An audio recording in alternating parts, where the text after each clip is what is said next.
This is going to be a follow-up to my last video, because after I made it and uploaded it, I realized that I completely forgot the best story. I encountered a cult. So I'm down visiting my mother, and she insists on bringing me to this restaurant in Chattanooga, which my sister had discovered. Apparently they have vegetarian food or something like that. So first, she says that these people are part of some sort of commune, and she was talking to one of her friends about it, and because, of course, I have long hair and a beard, my mother's like, oh, doesn't he kind of look like he's from one of the, one of these people, that he would fit in with those people? And this guy looks at me and he goes like, no, I don't really think so, you're too laid back. They're all like weird and, cult-like, and so I'm already have it set up in my head that these people, are from some sort of commune and possibly members of a cult, and they're kind of like hippies, but they're kind of like weird brainwashed hippies. And so I go to this place. It's called the Yellow Deli, and I did some research on this, and I'll post links in the description. They are a cult, yes. Spoilers, yes. They are what they lived up to, sort of the expectations in my head to some degree. The restaurant itself looked, I guess, Adirondack style. It's sort of northeastern, and apparently they do have, I don't know what you'd call them, communities, compounds, whatever, in Vermont and in other places in upstate New York. They're originally from Chattanooga, and they kind of got pushed out, apparently. So I sit down at the table, and the waiter starts talking to me, but it's not the typical waiter talk. It's that sort of talk when somebody is either trying to proselytize to you, sell you something, or hustle you. There's that kind of contrived way in which they approach you, where you're like, all right, what's their angle? Waiting for their angle. All right. And of course, knowing in advance that these people were some part of some sort of religious group, I know it's going to be proselytizing. No surprises coming there. But he found out that I had been a philosophy major and was asking me, oh, what about, who's your favorite philosopher? What'd you study in school? Which one did you like the most? Blah, blah, blah. And I was just kind of throwing up like, nothing, just seeing where he's going with this. I should have said Nietzsche. I thought of saying Nietzsche just to see what his reaction would have been, but I thought I'd, wait back on the conversation, to drop something like that in the conversation. And so then he says, oh yeah, you ever read Epicurus? And well, I haven't really read much of him, but his whole thing was that he believed that people should live together like friends, and that's what our group believes. We believe in, living together like groups of friends living together. And of course, what flashed through my head was all the horrific, times that I've had dealing with living a little too close to my friends. It's not nearly as great as it sounds. I haven't read that much Epicurus, but from my personal experience in terms of that part of his philosophy, he's a fucking moron. Or Epicurus just had a different group of friends, shall we say.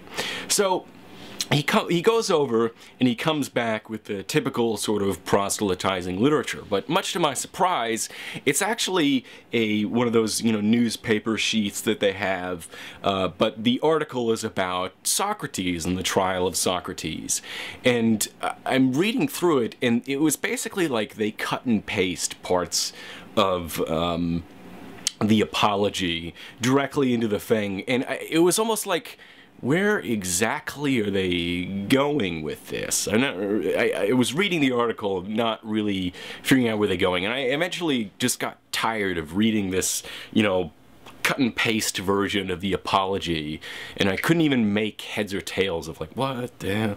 So I'm reading through the magazine to try and get a sense of what their theology was, and to be honest, I reached a point where almost everything in this little newspaper thing that the guy had given me to read was just like the typical cut and paste evangelical stuff. Nothing I had even encountered before. And one of the people that my mother was talking to, who I'm pretty sure is the guy from this video that I'll post a link to in the description, right, he sees me reading the thing, and he sort of like points to it, and he's in between his conversation with my mother, he's like, yeah, there's some powerful stuff in there, and I seriously just want to be like, oh really, because it just seems like the usual tripe to me. But I kept my mouth shut because I was kind of tired that day anyway, and I just wanted to see like where they would go with this. String them along and not just shut them down automatically.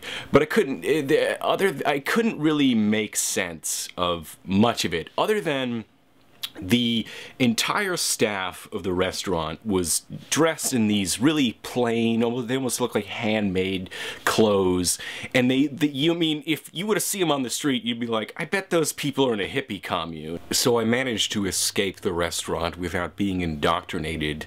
But once I left and started doing some internet research on the group, what I discovered, aside from the typical cult stuff of accusations of mind control and the members all having to agree with one specific spiritual leader who his interpretations of the Bible and only his interpretations are correct, that in essence the people who work at the restaurants and the people who work at many of their other front companies essentially, through religious piety, become free labor for what better resembles a corporation rather than a church.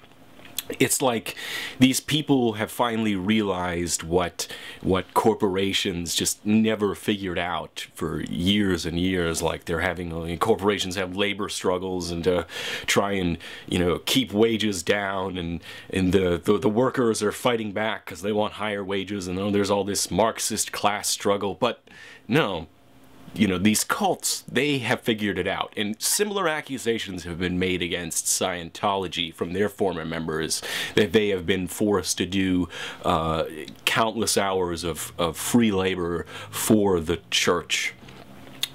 Is that in order to get people to stop, fighting for better wages and all these other things, all this class struggle, conflict, labor strife, you have to take people and make them true believers to the cause, like utterly true believers. And really, at this point in history, maybe only religion has that sort of psychological power over people. Although corporations in many ways attempt to solve their labor disputes psychologically and instill loyalty to the company. But that's a story for another day. How a corporation is like a cult is a completely different story. But how a cult is like a corporation is in some ways more interesting, because there's, the people at the top, they're just ripping these people off. It's like the televangelists who live these opulent lifestyles and have million-dollar mansions while, they're getting their money from desperate poor people who believe that God's going to make them rich. The people at the 12 tribes seem to be willing to do much free labor and to basically devote their lives to doing free labor for the church, in order to get whatever psychological benefit they gain out of being members of this religion, and the business-like church organization prospers at their expense. And that, to me, I think it's a good lesson for my frustration with this, the way that atheism and a lot of atheists attempt to approach dealing with religion. Because you have a lot of people who think that they can just sort of belittle other people into rational thought. Religion is stupid, and they're very much, fired up to lob counter propaganda about, whatever topic it is, arguments for God, creationism. But that, in a level, it's like, that's dealing with the pawns on the chessboard. The kingpin and all the other serious pieces on the chessboard, they're much more cynical. I think a lot of these people, the televangelists, especially people like Pat Robertson, who owns diamond mines in Africa, or at least he did, and once you start looking into the backgrounds of the people pulling the strings on the rank and file, you sort of see like that things like creationism and the stirring up of people's passions and hatreds towards other people and the culture war. This is all, I mean, that is all essentially a smokescreen for the pawns. And what the people at the higher up level are after, it's the typical stuff, money and power.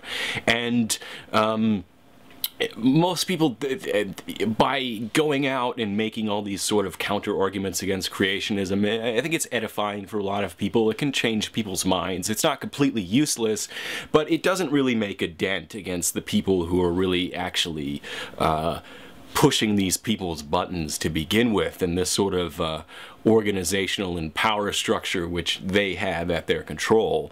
And then you start engaging in the level of, you know, politics and all these other sorts of things that go beyond anger at religion or attacking the, you know, the irrationality or the lack of, you know, evidence for God or whatever.